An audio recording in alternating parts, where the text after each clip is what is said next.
Okay, I'll just show you how to set the sat nav. So from any screen, click Navi, and then the eye control wheel here, click once and then twice. It comes up with destination input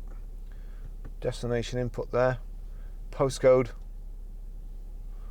So we are Grosvenor Garage, Chorley Road, Walton-le-Dale, Preston, PR, and then we have to turn it round till we get to the very bottom there, and that says numbers and symbols.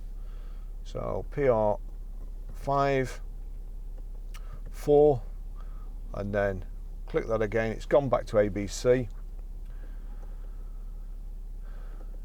JS,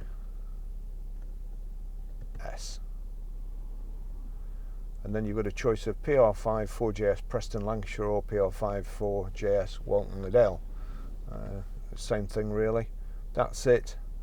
Accept destination, just turn it down. You can put a building number in, but for this we're not. Start guidance, click.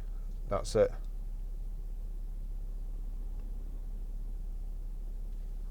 Actually, I think yes, if you click the wheel over there, you see there, second one down, we go to speaker or spoken instructions. Please make a U-turn if possible, and then immediately turn right. In 100 yards you will have so the speaker was knocked off, so that's how you put the speaker on. That's it. That's how to set the sat nav.